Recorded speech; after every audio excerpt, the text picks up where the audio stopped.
Ayan, magandang araw sa atin mga ka-YouTubers at welcome po sa ating YouTube channel, Kuya Pablo TV Vlog.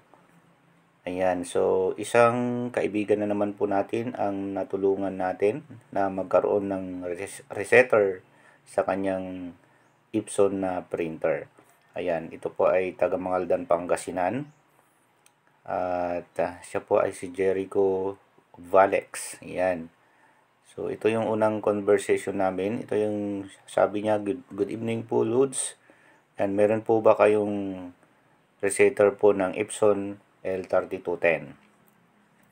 Ayan. So, kung sakaling hindi L3210 yung printer mo, basta L-series siya, pwede kang mag-request sa akin, pwede kang humingi sa akin. At titignan natin dahil halos lahat naman ng Epson resetter na adjustment program ay nasa akin, yung L series. Ayan. So, sagot ko ay meron po. Then, tinanong ko po kung anong lumalabas sa kanyang PC o computer pagkatapos niya mag-print, bakit hindi siya nakaka-print. Ayan. So, sabi niya, wala po, ayaw mag-print kasi yung printer pad niya end na daw. Ayan, so yan na yung dahilan talagang hindi na magpiprint kung end of service na yung kanyang inkpad dahil puno na, wala na, hindi ka na makakaprint. Ayan, kailangan ng tanggalin yung nandoon na naka-imbak na inkpad counter niya. Ayan, first time ko lang po ma-encounter loads kaya naghanap po ako kasi po rush po election, sabi niya. So ito nung election pa ito, ayan, 2023. Ayan, at ito na yung binigay natin sa kanya na resetter. Ayan, makikita mo itong ang laki nitong picture na tong kulay blue. Ayan, yan, ang dami niyan. So, naka-blurred lang yan kasi pag nakita ni YouTube yung link na nagbibigay tayo ng link kung saan madadownload yung mga ganito. Kasi itong mga ganitong resetter ay ibinibenta ng iba. Kaya ayaw ni YouTube na nagbibigay tayo ng link dito sa kanyang channel. Ayan.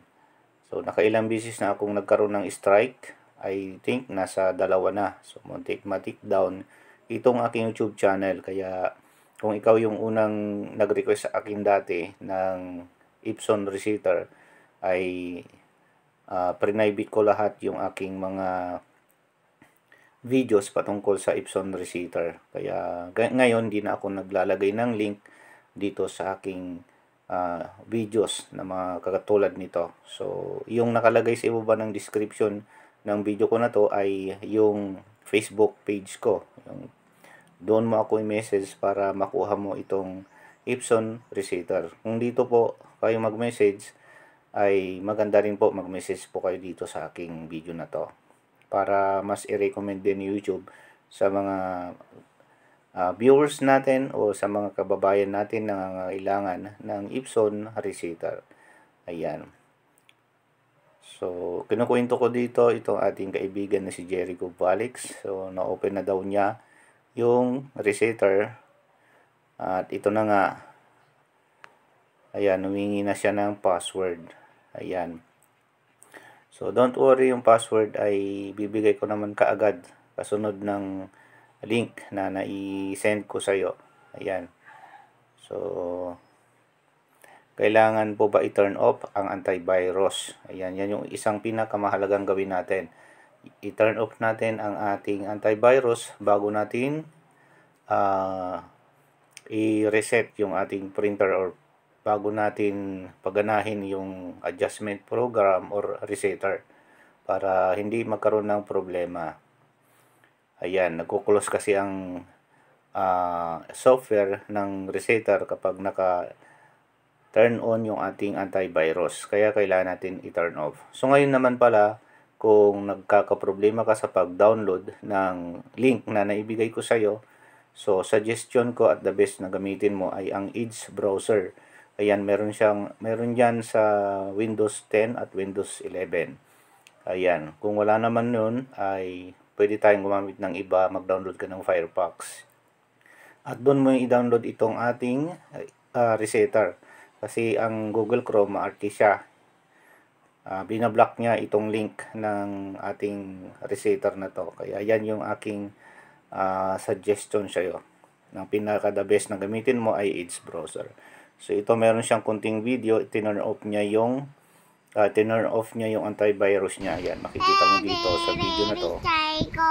Yan yung kanyang video. So na-turn off na niya yung kanyang antivirus at ito na yung resulta na nag-run na yung program na kailangan niya.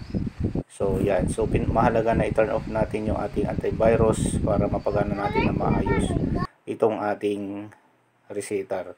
At ito naman yung isang video niya. Ayan yung isang video niya. So tinatry niya na i-reset yung kanyang printer pero hindi niya masundan-sundan. So nagko-close siya mag-isa, sabi niya. Meron siya sigurong mali na napipindot o iba yung napipindot niya. Ayan. Then nag-send ako ulit dito ng link na kung saan ay i-download niya ulit. Yan. Ayan, bagong link na naman. Ayan, settings po ba? Nag-okay na po. Di ko na lang pala na-click yung model. Hehehe, sabi niya. So sabi ko naman, alam mo na sa susunod. So okay na boss, maraming salamat. Sobrang laking tulong nyo. Ayan. So sabi ko naman dito, pwede ka mag-donate ng kahit na pangkape. Ayan. So GCash nyo po Lord. Sabi niya, sige binigay ko na yung GCash ko. Ayan. At dito ay makikita natin talagang generous, may generous heart din siya. Ayan, nagbigay siya ng 100 pesos sa akin GCash. Ayan. So hindi po bayad yung ibinigay niya sa akin, hindi ko po siya siningil ng 100 kundi sabi ko lang magbigay siya ng pangkape. Ayan. So nagtanong naman siya kung magkano. And bahala na siya kung magkano yung ibibigay niya. Pero pag nagpa-receipt ka sa labas, ay sisingilin ka ng 700 pesos o 500 pesos sa L3210. Ayan, depende sa printer o depende doon sa computer shop na pagpaparesitan mo. Ayan, so comment down below kung kailangan mo ng resetter na kagaya nito, itong napanood mo. At don't forget to subscribe dito sa aking YouTube channel. At kapag binisita mo naman yung aking Facebook page na yung link niya ay nasa ibaba, so mag-follow ka rin doon. Don't forget to follow. And mag-comment ka na din po doon sa aking video. Makikita mo doon sa aking Facebook page. Ayan, maraming salamat. At kung hanggang dito ay nanonood ka pa rin, so malaking tulong yan para sa ating YouTube channel. Yan, kahit hindi pa tayo nakakasahod ulit dito sa ating YouTube channel ay nakakatulong tayo sa mga kababayan natin na nangangailangan. Ayan yung donation na naibibigay ng ating mga naunang humingi ng resetter ay nagagamit ko rin yan para pang-load ng ating internet connection. Para kapag may humingi na naman, mayroon tayong magamit na pang-load at pang-send ng link sa ating mga kaibigan na nangangailangan ng Epson resetter. Ayan, maraming salamat sa inyong pakikinig at panunood sa ating simpleng vlog. God bless. Please share. Bye-bye.